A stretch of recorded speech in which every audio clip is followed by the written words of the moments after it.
रहीम अस्सलाम वालेकुम नादरीन, आप यूट्यूब चैनल देख रहे हैं। मैं इमरान खान हूँ। सैकड़ों कारकुनान एक मरतबा फिर अडयाला जेल के बाहर पहुँच गए हैं। इस वक्त जब मैं ये वीडियो रिकॉर्ड कर रहा हूँ तो पाकिस्तान में रात का वक्त है और इमरान खान साहब की बहनों के साथ पाकिस्तान तहरीक इंसाफ के सैकड़ों कारकुनान वो अडयाला जेल के बाहर धरना देकर बैठे हुए हैं। एक मरतबा फिर जो इमरान खान साहब की मुलाकात है उसे रोक दिया गया। इस मरतबा कारकुनान अपने साथ पाकिस्तान तहरीक इंसाफ के अलावा पाकिस्तान के झंडे भी लेकर गए और वो वहाँ पर खड़े होकर एहतजाज कर रहे हैं। इमरान खान साहब की बहनें एक मरतबा फिर बैठी हैं और इमरान खान साहब की अपनी बहनों के साथ मुलाकात जो कानून के मुताबिक है, जो अदालती अहकामात के मुताबिक है, वो नहीं करवाई जा रही। देखिए, ये कभी हमने तारीख में नहीं सुना था। को कैदी जेल के अंदर है, उसकी फैमिली मिलने जा रही है जी, मुलाकात ही नहीं करवा रहे। ये तारीख में हमने सुना ही नहीं था। यानी ऐसी चीजें कभी हमने विटनेस की ही नहीं पाकिस्तान में। तो इमरान खान जब कहते हैं ना जहनी मरीज, तो वो बिला वजह तो नहीं कहते ना। वो इमरान खान जेल से बैठकर कहता है जहनी मरीज, ये सारे बाहर मिलकर साबित करना शुरू कर देते नहीं वाकई जहनी मरीज है। नॉर्मल आदमी ऐसा तो नहीं करता ना, नॉर्मल हुकूमत ऐसा करती है। ये जो कुछ इमरान खान के साथ किया जा रहा है, ये वाकई पूरा निज़ाम जहनी मरीज बन चुका है और एक कैदी से लड़ने में लगा हुआ है। यानी मुल्क के अंदर सैकड़ों मजीद मसाइल, अजीबो गरीब किस्म के मसले हैं पाकिस्तान के। बेड़ा गर्क कर दिया मईशत का पकड़ के, हर चीज को ओने पोने बेच रहे हैं। लेकिन इसके बावजूद तवज्जो सारी इमरान खान पे, सारी कानून साजियां इन्होंने इमरान खान की वजह से की। वो पाकिस्तान तहरीक इंसाफ ने एक पोस्टर भी जारी किया, मैं आपको आगे पढ़ के जाके सुनाऊंगा। लेकिन हालात ये हो गए हैं कि इमरान खान की बहनें एक मरतबा फिर बाहर बैठी हैं जेल के और वो ये कहती हैं कि पाकिस्तान तहरीक इंसाफ ने तो मुज़ाकरात करनी ही नहीं। इमरान खान साहब ने यह कहा था कि फैसला सड़कों पे होगा, क्योंकि मुज़ाकरात किसके साथ करेंगे? शहबाज शरीफ के साथ करेंगे। वो इमरान खान की मुलाकात नहीं करवा सकते। यानी शहबाज शरीफ साहब ने बाकायदा एक स्टेटमेंट जारी किया मुज़ाकरात के हवाले से और उन्होंने मशरूत पेशकश की मुज़ाकरात की अपोजिशन को। उन्होंने कहा जी बिल्कुल ठीक है, मुज़ाकरात होने चाहिए और मुज़ाकरात के लिए हम तैयार हैं, हम पीटीआई के साथ मुज़ाकरात कर लेते हैं। लेकिन साथ ही उन्होंने ये कहा कि जनाब ये शराइत है, पुरअमन रहेंगे, एहतजाज नहीं करेंगे, ये नहीं करेंगे, वो जो शराइत हुकूमत की होती है नॉर्मली, उन्होंने कंडीशंस लगा दी। दूसरी जानिब अभी पाकिस्तान तहरीक इंसाफ का तो कोई रद्द अमल बाकायदा मेरे पास मौजूद नहीं है, लेकिन जो डायलॉग कमेटी है, जो नेशनल डायलॉग कमेटी, ये फवाद चौधरी साहब और इमरान इस्माइल साहब, जिन लोगों ने पाकिस्तान तहरीक इंसाफ को छोड़ा था, उन लोगों ने भी अपनी एक कमेटी बनाई हुई है। तो इन लोगों ने भी रद्द अमल दिया। इन्होंने कहा जी बड़ा खुश आइंदा, बड़ी अच्छी बात है, खैर मकदम करते हैं इसका, लेकिन फौरी तौर पे हुकूमत खैर सगाली के तौर पे जो कोट लखपत जेल के अंदर बेगुनाह कैदी हैं उन्हें छोड़ दे। तो जो अडयाला के अंदर कैदी है वो गुनाहगार है। इमरान खान की अहलिया और इमरान खान गुनाहगार है। इमरान खान की बीवी का कसूर सिर्फ इतना है ना कि वो इमरान खान की बीवी है, और क्या कसूर है? ना उसने कभी सियासत की, ना उसका किसी और चीज से ताल्लुक है। मैं आपको गारंटी करता हूं कि जितने तोहफे नवाज शरीफ की बीवी ने उठाए हैं तोशा खाना से, इमरान खान की बीवी ने उससे आधे भी नहीं उठाए होंगे। बेशुमार और वज़राए आज़म आए जिनकी बीवियां तोहफे उठाती नहीं तोशा खाना से और पैसे जमा करवाते रहे, और तोहफे आज कहां है तोशा खाना वाले? किसी को पता ही नहीं है। आज तक किसी सियासतदान से नहीं पूछा गया कि वो जो तूने तोहफा लिया था तोशा खाना से वो किधर गया। नवाज शरीफ की एक गाड़ी तो मेरे जानने वाले ने खरीदी हुई है, ये तोशा खाना वाली गाड़ी है, बाहर से आई थी। तो ये अजीबोगरीब किस्म की नाज़रीन ये कहानियां इनकी, और अजीबोगरीब किस्म के जाली केसेस हैं। लेकिन शहबाज शरीफ ने कहा जी मुज़ाकरात की पेशकश, उन्होंने कहा जी करते हैं बिल्कुल मुज़ाकरात। तो नेशनल डायलॉग कमेटी, नॉर्मली ये हुकूमत की सिमत में ही रहती है, ये एस्टेब्लिशमेंट से ज़्यादा लड़ नहीं पाई। ये वो लोग हैं जिन्होंने ज़्यादा बड़ी कुर्बानी नहीं दी। फवाद चौधरी गो के गिरफ्तार रहे, लेकिन इन्होंने बहुत शुरू में सरेंडर कर दिया था। इन लोगों ने जब 9 मई हुआ उसके बाद ये नहीं खड़े हो पाए। सारे लोग नहीं हो पाते, ये मैं इनको कसूर भी नहीं देता। जो लोग नहीं खड़े हो पाए वो नहीं हो पाए, जो खड़े हो पाए वो हो पाए। ये तो अपनी अपनी इस्तात की बात है ना, अपनी अपनी हिम्मत की बात है, अपने अपने सियासत के बारे में सोचने की और अपने अपने अंदाज की बात है। कुछ लोगों को यह भी लगा कि इमरान खान की कहानी अब खत्म हो गई, बस अब इमरान खान किस्सा पारीना हो गया, ठीक है जान छुड़ाओ। लेकिन जब वक्त के साथ साथ उन्होंने देखा कि इमरान खान तो भाई सियासी तौर पे एक अब्दी हैसियत हासिल करता जा रहा है पाकिस्तान की सियासत में, तो उन्होंने कहा जी वापस पीटीआई। तो अब ये जो कमेटी बनी हुई है कह रही है हम खैर मकदम करते हैं, ये जो यास्मीन राशिद है, एजाज चौधरी हैं, ये इसमें शाह महमूद कुरैशी हैं, मियां महमूद रशीद हैं, उमर चीमा साहब हैं, इन लोगों को जो है वो छोड़ा जाए, खवातीन के साथ नरमी बरती जाए और हालात को बेहतर किया जाए, कैदियों को रिलीफ फराहम किया जाए, सियासी मुकदमा ख़त्म किए जाए। तो ठीक है, हम खैर मकदम करते हैं। लेकिन देखें, शहबाज शरीफ साहब की इतनी हैसियत नहीं है, हैसियत बोले तो उनकी इतनी औकात नहीं है। शहबाज शरीफ साहब ने आज तक अपनी कोई तकरीर मुकम्मल नहीं की जब तक कि उन्होंने फील्ड मार्शल आसिम मुनीर की तारीफ ना की हो, और उससे पहले जनरल बाजवा की तारीफ ना की हो। आर्मी चीफ की तारीफ के बगैर उनकी कोई भी तकरीर मुकम्मल नहीं होती। चाहे वो अक़वाम मुत्तहिदा जैसे एक बड़े प्लेटफॉर्म के ऊपर भी जाए तो वहां पे भी उन्हें अपने फील्ड मार्शल की नाम लेकर तारीफ करनी पड़ती। अपने भाई की तारीफ नहीं करते, अपने काम की तारीफ नहीं करते, फील्ड मार्शल की तारीफ करते हैं वहां पे भी जाके। तो वो तो बेचारे, इतनी उनकी हैसियत है, इतनी उनकी औकात है, वो तो इमरान खान की मुलाकात नहीं करवा सकते।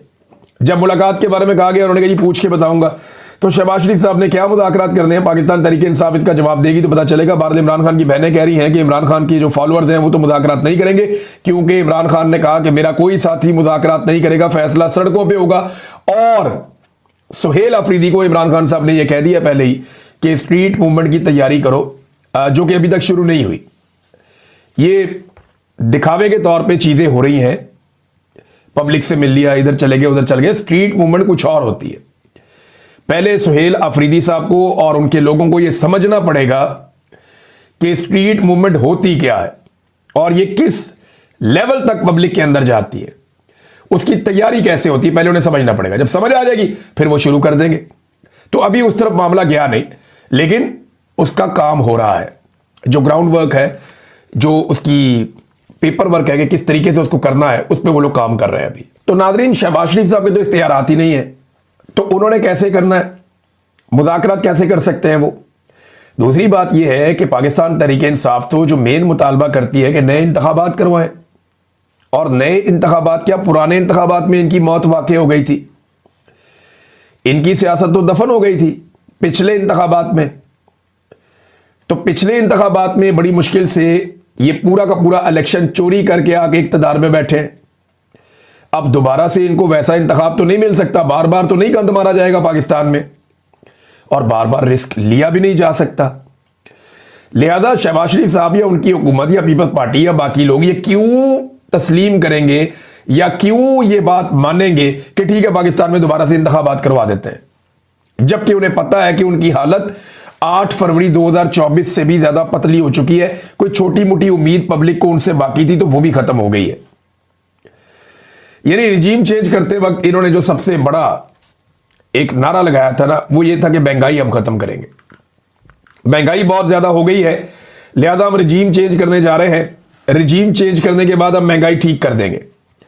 अब पाकिस्तान तहरीक इंसाफ ने इसके ऊपर एक डाटा जारी किया, क्योंकि पिछले दौर में ये काम सहाफ़ी किया करते थे तो अपोजिशन को ये काम करना नहीं पड़ता था, लेकिन अब क्योंकि हमारे बहुत सारे जर्नलिस्ट हैं जो ये काम किया करते थे, उन्होंने ये काम बंद कर दिया। क्या वो शहजाद अकबर साहब पे हमला हुआ है बरतानिया में, कैम्ब्रिज के इलाके में उनका घर है, और मेरी अभी 2-3 दिन पहले उनसे एक मुलाकात भी हुई लुटन में, जो एतवार वाले दिन हमारा एक प्रोग्राम था ह्यूमन राइट्स के हवाले से, और वहाँ बड़ी तफसीली हमने बातचीत की। और इन ख़तरात का जो इजहार है वो पहले भी शहजाद अकबर साहब कर चुके हैं, और ये ऐसा नहीं है कि ये अचानक से हमला हो गया। शहजाद अकबर साहब पे माजी में भी एक हमला हो चुका है। गुज़िश्ता साल उनके चेहरे के ऊपर जो है वो एसिड फेंका गया था, जिसमें वो बाल बच गए थे, और उनकी आंखों को निशाना बनाने की कोशिश की गई, लेकिन उन्होंने क्योंकि आंखों पे ग्लासेस पहने हुए थे तो उनकी बचत हो गई। इसका भी मुकदमा दर्ज है, यहाँ पे इंक्वायरी हो रही है, आज तक बंदों का कुछ पता नहीं चला। और ये जो वाक़या है, पहले आपको थोड़ा सा वाक़या मैं बता देता हूँ। मेरी शहजाद अकबर साहब से बात हुई, वो ये बताते हैं कि सुबह 8:07 या 8 मिनट पे वो अपने घर में मौजूद थे, और क्योंकि यहाँ छुट्टियाँ चल रही हैं बरतानिया में क्रिसमस की, बच्चे भी घर में थे, फैमिली घर पे थी, तो जो दरवाज़ा है वो डोरबेल बजती, और शहजाद अकबर साहब खुद दरवाज़ा खोलने के लिए गए। अब क्योंकि नींद में थे, उन्हें आइडिया नहीं हुआ, वरना वो देखभाल के दरवाज़ा खोल देते। इतनी सुबह कौन आया, बिल्कुल आप एक्सपेक्ट नहीं कर सक रहे होते एक मरतबा पहले भी उन पर अटैक हुआ है, तो उन्हें थोड़ा विजिलेंट रहना पड़ेगा शहजाद अकबर साहब को। तो उन्होंने अचानक दरवाज़ा खोल दिया और सामने जो शख्स खड़ा था, उसके बारे में जो शहजाद अकबर साहब बताते हैं कि लगभग 30 साल के आसपास का वो बंदा था और सफ़ेद फार्म था। उसका जो बोलने का एक्सेंट था उससे लगता है कि जैसे वो बरतानिया का ही रहने वाला, कोई यूरोपियन बंदा नहीं लगता। नॉर्मली अटैक के लिए जो बंदे हायर किए जाते हैं वो ये यूरोप साइड से आ जाते हैं या ईस्टर्न यूरोप से आ जाते हैं, दीगर ममालिक से वो बंदे आ जाते हैं, वो आकर अटैक करते हैं और अटैक करके क्योंकि सयाफाम लोगों को भी हायर किया जाता है, बाज़ औक़ात वो हमला करते हैं और भाग जाते हैं। तो यहाँ पे ये होता है, ये मामला पैसे देकर करवाए जाते हैं। बरतानिया में लॉ एंड ऑर्डर वैसा नहीं है जैसा कभी हुआ करता था, उस तरह का नहीं। तो शहजाद अकबर साहब ने जब उसको कंफर्म किया कि मेरा नाम शहजाद अकबर है, क्योंकि उन्होंने पूछा उसने, तो उन्होंने कहा मेरा नाम है शहजाद अकबर, उसने सीधा मुंह के ऊपर मुक्का मारा। अच्छा, इस शख्स ने जो है वो चेहरे के ऊपर एक मास्क पहना हुआ था और इसके हाथों पे ग्लव्स थे। ग्लव्स शायद उसने इसलिए पहने ताकि उसके कोई फिंगरप्रिंट्स वगैरह यहाँ पे ना रुके और किसी जगह पे उसकी उंगलियों के निशान नहीं होने चाहिए। उसके बाद उसने पै दर पे मुक्के मारे शहजाद अकबर साहब को।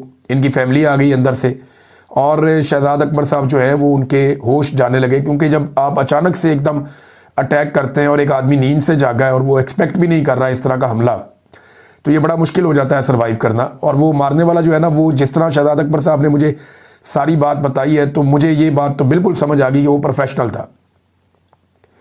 जो मारने के लिए आया था वो फाइटर था, वो प्रोफेशनल आदमी था, उसको पता था कैसे मारना है।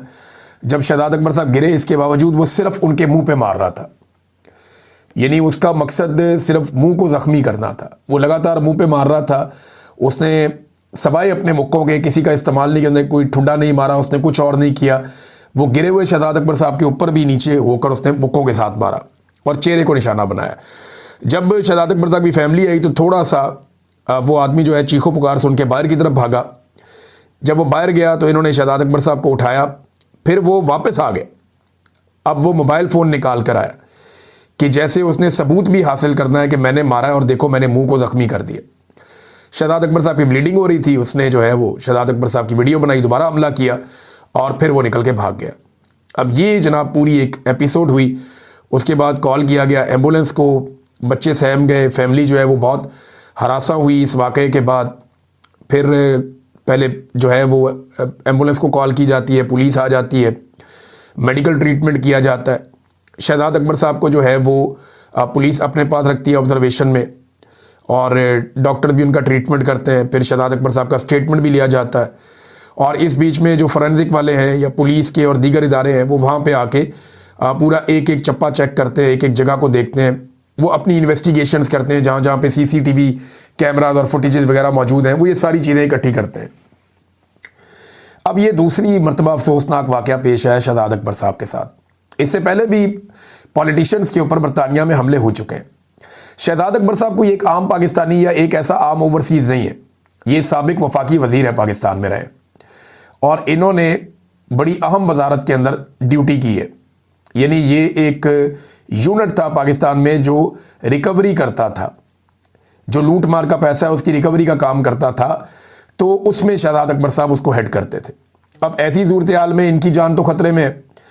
बरतानिया ने इनसे पहले भी कहा था, बरतानिया की जो एजेंसीज हैं, जो पुलिस है, उन्होंने शहजाद अकबर साहब को मेरी इत्तला के मुताबिक ये कहा था कि आप यहाँ पे असाइलम ले लें, लेकिन शहजाद अकबर साहब ने असाइलम लेने से इनकार कर दिया। वो आज भी एक पाकिस्तानी शहरी की हैसियत से बरतानिया में रहते हैं और यहाँ पे वो अपनी ज़िंदगी अपने बच्चों के साथ गुजार रहे हैं अपनी जान बचाने के लिए। अब इसका थोड़ा बैकग्राउंड देख लेंगे। कुछ अर्सा पहले DGISPR ने एक प्रेस कॉन्फ्रेंस की, उसमें वीडियोस चलाई गई हम लोगों की, सबकी वीडियोस चली, लेकिन शहजाद अकबर साहब की वीडियो पे स्पेसिफिकली DGISPR ने कहा कि हटाओ, मैं नहीं देखना चाहता। तो शहजाद अकबर साहब के चेहरे से उन्होंने नफरत का इजहार किया और फिर उनके चेहरे पर ही अटैक किया गया 24 तारीख की सुबह 8 बजे के बाद। मोहसिन नकवी साहब ये जनाब शहजाद अकबर साहब के हवाले से 18 नवंबर को एक प्रेस कॉन्फ्रेंस करते हैं। ना सिर्फ शहजाद अकबर बल्कि बाकी सब लोगों को भी इसमें रगेड़ते हैं। उसके बाद एक प्रेस कॉन्फ्रेंस करते हैं नवंबर में। फिर ये 4 दिसंबर को जैन मेरियट से मुलाकात करते हैं जो बरतानिया की सफ़ीर है, और ख़बरें लगवाई जाती हैं कि शहजाद अकबर और दीगर लोगों को हमारे हवाले किया जाए। इसमें एक आदिल राजा साहब भी हैं और दीगर लोग भी हैं। फिर मेरा और साबिर शाकिर साहब का नाम आता है बार बार खबरों में कि इनको भी जनाब पकड़ के ले जाएंगे। मुझे कई लोगों ने इस बारे में रब्ता किया, तो मैंने कहा जब पकड़ेंगे तो आपको मौक़िफ़ भी देंगे जब कोई ऐसी चीज़ होगी। फिर हमें टेलीफोन कॉल्स आना शुरू हो जाती हैं। ये मुझे भी आई हैं, साबिर शाकिर साहब को भी आई है, शहजाद अकबर साहब को भी गालिबन ज़रूर बताया गया होगा। मुझे वो फ़िक्रमंद दिखाई दे रहे थे, लेकिन कोई स्पेसिफिक इन्फॉर्मेशन उन्होंने मेरे साथ पहले शेयर नहीं की थी। हाँ, वो ये ज़रूर कहते हैं कि उन्हें इस बात का ख़तरा मौजूद है कि उनके ऊपर बार बार हमला किया जा सकता है। हमें बाकायदा ये बताया गया कि आपको केयरफुल रहना होगा, आपके ऊपर अटैक हो सकता है। अभी जो 2 दिन पहले हमने एक प्रोग्राम किया था, उस प्रोग्राम में भी जब हम पहुँचे तो हमें ये इत्तला मिली कि वहाँ पर कुछ ऐसे लोग पहुँचाए गए हैं जो आपके ऊपर या तो अटैक कर सकते हैं या कोई हालात को ख़राब कर सकते हैं। लिहाजा हमें मौका नहीं मिला लोगों से ज़्यादा मिलने का, और हमने अपना पूरा प्लान तब्दील किया था। और उसके बाद फिर ज़्यादा लोगों से मिले बगैर अपना प्रोग्राम मुकम्मल करके हम चंद लोगों से मिले, और फिर हमें वहाँ से जो इंतज़ामिया है उन्होंने कहा जी आप निकले यहाँ से फ़ौरन। हमें फिर वहाँ से निकलना पड़ा। अब ये बरतानवी हुकूमत को देखना होगा कि एक साबिक फेडरल मिनिस्टर है, कैबिनेट का मेंबर है, और एक इम्पॉर्टेंट आदमी है, पाकिस्तान से उसका ताल्लुक़ है। बरतानिया में उसके ऊपर 2 मरतबा हमला हो चुका है। इस हमले के पीछे कौन लोग हैं? इस शख्स के बारे में एक और चीज़ उन्होंने कंफर्म की कि चेहरे के ऊपर उसने मास्क पहना हुआ था, यानी वो अपनी शनाख्त को छुपाना चाहता था। ये एक इंतहाई अफसोसनाक वाक़या है, और ये वाक़या बता रहा है कि किस तरीके से मुखालिफ आवाज़ों को कुचलने का रुझान बढ़ता चला जा रहा है, और ये बढ़ते बढ़ते पाकिस्तान से बाहर भी चला गया। कीनिया में पाकिस्तान के एक बड़े नामवर सहाफ़ी अरशद शरीफ, उन्हें शहीद भी कर दिया गया था। और लगातार जो लोग आज भी पाकिस्तान की रियासती इदारों के हवाले से खबरें दे रहे हैं या ये बता रहे हैं कि वो ज़्यादती कर रहे हैं, वो सियासत में मुदाखलत कर रहे हैं, और पाकिस्तान के हवाले से जो लोग इमरान खान के मौक़िफ़ को सुनवा रहे हैं, वो लगातार ख़तरे में है, और ये ख़तरा ख़त्म नहीं हो रहा। ये नाज़रीन खबर है, मैंने आप तक पहुँचा दी है, और ये बात आप अपने जहन में रखिएगा कि ऐसी चीज़ें खौफज़दा नहीं कर सकती। ना तो शहजाद अकबर खौफज़दा है, ना इससे पहले कभी कोई और खौफज़दा हुआ। ये जो मर्ज़ी कर लें, ये काम तो होता रहेगा, ये सिलसिला रुकेगा नहीं। जब हमने ये काम शुरू किया ना, हमें इस बात का आइडिया था कि इसके नताइज क्या हो सकते हैं। पहले दिन ही पता था कि इसके नताइज क्या हो सकते हैं, और वो नताइज भुगतते भुगतते हम ये काम करते रहे। तो हमें आइडिया है कि आगे क्या हो सकता है, मैक्सिमम क्या हो सकता है, और जो हम कर सकते हैं वो हम करते रहेंगे। हमारा काम है आवाज़ उठाना, बोलना, और जमहूरियत के लिए, पाकिस्तान में आज़ादी इज़हार राय के लिए, इंसानी हुकूक के लिए, मैंडेट के एहतराम के लिए, रूल ऑफ लॉ के लिए हम आवाज़ उठाते रहे हैं, हम आवाज़ उठाते रहेंगे। नाज़रीन, एक और जो अहम खबर है पाकिस्तान से, जब वज़ीर आज़म ने कहा कि जी आप मुज़ाकरात करने हमारे साथ आकर, तो इस पर पाकिस्तान तहरीक इंसाफ ने एक बड़ा स्मार्ट मूव खेला है। अब समझ आई कि इमरान खान साहब ने ये काम क्यों किया था। उन्होंने कहा जी कि आप जाने और तहरीक तहफ़्फ़ुज़ आईन पाकिस्तान जाने, इमरान खान साहब ने ये मैंडेट के मुज़ाकरात करने है या नहीं करने, मामला किधर जाना है, ये इमरान खान साहब ने दिया हुआ है तहरीक तहफ़्फ़ुज़ आईन पाकिस्तान के लोगों को। पीटीआई ने कोई मुज़ाकरात नहीं करने, हमारी तरफ से सुर्ख झंडी है। पीटीआई मुज़ाकरात नहीं कर रही, पीटीआई तो करेगी एहतजाज, स्ट्रीट मूवमेंट का आगाज़ करेगी, जिसका इमरान खान साहब ने कहा हुआ है। तो हम तो करेंगे जनाब अपना वो काम, ये पाकिस्तान तहरीक इंसाफ ने कह दिया, हमारी तरफ से मुज़ाकरात नहीं है। हाँ, तहरीक तहफ़्फ़ुज़ आईन पाकिस्तान के साथ आपने मुज़ाकरात करने हैं, वो इमरान खान साहब से आप उनकी मुलाकात करवाएं, वो जाने और इमरान खान साहब जाने। तो पीटीआई ने, जो नॉर्मली होता है ये था कि जब भी कभी मुज़ाकरात होते थे तो पीटीआई की एहतजाजी तहरीक मुतासर हो जाती थी कि जनाब एक तरफ एहतजाजी तहरीक चल रही है, एक तरफ मुज़ाकरात चल रहे हैं, ये किस तरह की तहरीक है। तो अब पीटीआई कह रही है जी हमारा फोकस सिर्फ तहरीक पे, हमारे लीडर ने कह दिया हमने मुज़ाकरात नहीं करने, हम तहरीक चलाएंगे। तहरीक तहफ़्फ़ुज़ आईन पाकिस्तान कह रही है ठीक है आपने मुज़ाकरात करने हैं, तो नए मीसाक जमहूरियत पर बैठ जाते हैं। अब इसमें जो इमरान खान साहब के दस्तखत है वो हम करवा लेंगे, ये उन्होंने गारंटी दी। नया चीफ इलेक्शन कमिश्नर लाया जाए और नए इंतखाबात करवाए जाए, ये 2 शराइत उन्होंने रख दी तहरीक तहफ़्फ़ुज़ आईन पाकिस्तान ने। नया मीसाक जमहूरियत कर देते हैं। मीसाक जमहूरियत क्या 2006 में अपोजिशन जमातों ने किया था। उस वक्त का डिक्टेटर परवेज़ मुशर्रफ मीसाक जमहूरियत के खिलाफ था। उस वक्त की जो पॉलिटिकल पार्टी परवेज़ मुशर्रफ के साथ खड़ी थी वो मीसाक जमहूरियत का हिस्सा नहीं बनी। तो याद रखिएगा, मीसाक जमहूरियत आपने कह तो दिया, लेकिन मीसाक जमहूरियत का हिस्सा कभी भी जो हुकूमत में शामिल जमातें हैं वो नहीं बनेगी। यानी आज जो काम PMLN कर रही है वो कल को काफ लीग कर रही थी माजी में परवेज़ मुशर्रफ के दौर में। आज जो काम पीपल्स पार्टी और जरदारी और बिलावल कर रहे हैं वो काम माजी में पीपल्स पार्टी पैट्रियाट के लोग कर रहे थे, राव सिकंदर इकबाल, आफ्ताब शेरपा, फैसल साले हयात वगैरह, ये लोग माजी में ये काम कर रहे थे। तो ये बात आपको जहन में रखनी पड़ेगी कि जो लोग एस्टेब्लिशमेंट के साथ खड़े होते हैं वो मिसाक जमहूरियत का हिस्सा नहीं बना करते। चंद वजूहात भी हैं ना, देखें, एक तो जो वजूहात हैं सादी सादी आपको बताता हूं कि हुकूमत मुज़ाकरात में संजीदा क्यों नहीं होगी। ये चंद वजूहात हैं, ये आप ज़हन में रखें। नंबर एक, इमरान खान की मकबूलियत। जब तक इमरान खान मकबूल है हुकूमत मुज़ाकरात पे नहीं आएगी, क्योंकि फिर इलेक्शन में जाना पड़ेगा। नंबर दो, एस्टेब्लिशमेंट के साथ उनकी शराकत है, तो मुज़ाकरात तो एस्टेब्लिशमेंट के खिलाफ ही होने, तो वो नहीं आ पाएंगे। नंबर तीन, अवाम में बिल्कुल वक़्त खो दी है इन्होंने, अवाम इनको मुंह नहीं लगा रही, तो ये मुज़ाकरात में आके इलेक्शन में क्यों जाए। और नंबर चार, गवर्नेंस में बिल्कुल नाकामी है, इनके पास कोई ऐसी चीज़ नहीं है जिसकी बुनियाद के ऊपर ये पब्लिक में जाकर ये कहें कि जनाब हमने ये काम कर दिए। अवाम को दिखाने के लिए भी इनके पास कुछ नहीं है। ये वो चीज़ें हैं जो हुकूमत को किसी भी किस्म के संजीदा मिसाक से रोक देंगी, यानी हुकूमत किसी मुज़ाकरात का हिस्सा नहीं बनेगी इन चीज़ों की वजह से। अब पाकिस्तान तहरीक इंसाफ ने अपना खेल खेल दिया। फजलुर रहमान साहब का एक बड़ा सख्त स्टेटमेंट आया, वो स्टेटमेंट बहुत इंपॉर्टेंट है इस मौके पर, इसलिए मैं आपको पढ़ के सुना रहा हूं। फजलुर रहमान साहब ने साफ साफ कह दिया कि ना बैत करेंगे और ना ही मुल्क को तुम्हारे रहमो करम पर छोड़ेंगे। अब आप समझ रहे हैं फजलुर रहमान साहब कह किसे रहे। अल्फाज का इंतखाब बड़ी एहतियात से करते हैं। उन्होंने इलेक्शन को धांधली ज़दा इलेक्शन करार दिया, मैंडेट को उन्होंने झूठा मैंडेट करार दिया। उन्होंने कहा जी कि ये हुक्मरान यूरोप के हैवानियत वाले तसव्वुर को हम पे मुसल्लत करना चाहते हैं, अवाम की राय को तब्दील करने वालों के हाथ पर हम बैत नहीं करेंगे। ये फजलुर रहमान साहब ने कहा। फजलुर रहमान साहब एक एक स्टेप करके आगे जा रहे हैं, और ये मुसीबत तो वाकई पाकिस्तान की एजेंसियों को और एस्टेब्लिशमेंट को इस वक्त है कि अगर मौलवी भी पूरी तरह से मैदान में आ जाते हैं और इन्हें नहीं रोका जा सकता, तो PTI को रोकना पहले ही मुश्किल था। इनके साथ अगर मजहबी तबका भी खड़ा हो जाता है तो एक नई मुसीबत पाकिस्तान की एस्टेब्लिशमेंट के लिए बन जाएगी, क्योंकि मईशत इनसे संभल नहीं रही, काम इनसे हो नहीं रहा, और महंगाई को ये कंट्रोल कर नहीं पा रहे, तो अवाम किसी भी नुक्ते से इनसे खुश नहीं है, तो ये तहरीक बहुत ज़्यादा जान पकड़ जाएगी।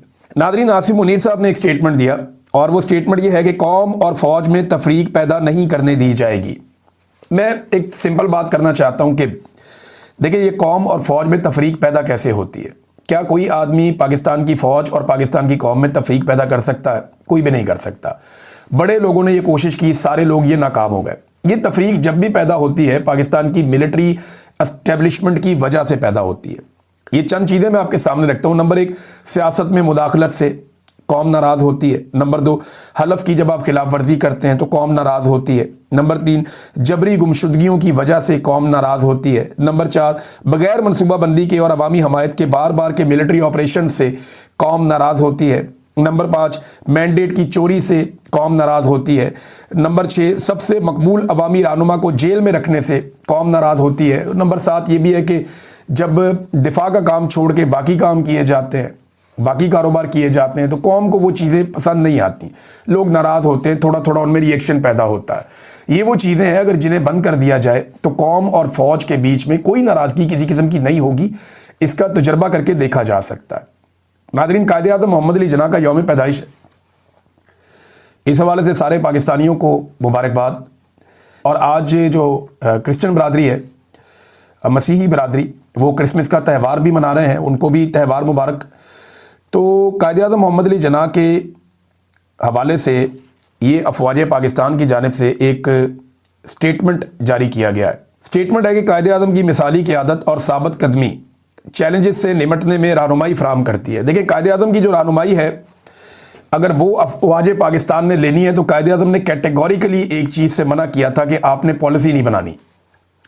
स्टेटमेंट तो जारी कर दिया कायद-ए-आज़म के यौम पैदाइश पे, लेकिन कायद-ए-आज़म के फरमान को हम भूल गए। कायद-ए-आज़म ने फरमाया था कि मुसल्लह अफवाज जो है वो किसी सूरत भी पॉलिसी नहीं बनाएगी, बल्कि जो अवाम के मुंतखब नुमाइंदे जिनको अवाम मैंडेट देगी वो पॉलिसी बनाएंगे, और अफवाज का काम उसके ऊपर अमल दरामद है। लेकिन क्या पाकिस्तान में ऐसा हुआ? बदकिस्मती से नहीं हुआ। इसराइल और फ़लस्तीन पे जो कायद-ए-आज़म का मौक़िफ़ था, आज पाकिस्तान की एस्टेब्लिशमेंट का मौक़िफ़ उससे बिल्कुल मुख्तलिफ है। फिर कायद-ए-आज़म की बहन के साथ एक डिक्टेटर ने क्या कुछ नहीं किया, आज तक जो है उसके ऊपर माफ़ी नहीं मांगी गई। तो ये इसके ऊपर थोड़ा सा गौर करें। कायद-ए-आज़म की अगली यौम पैदाइश तक ये हौसला पैदा करे पाकिस्तान की एस्टेब्लिशमेंट कि वो माफ़ी मांगे जो फातिमा जिन्ना साहिबा के साथ किया गया और जो कायद-ए-आज़म के फरमुदात के साथ किया गया। नादरीन, एक और ख़बर है, और ये खबर जनाब BBC के ऊपर भी छपी है, मुख्तलिफ जगहों पर आई है। ख़बर ये है कि अक़वाम मुत्तहिदा की खसूसी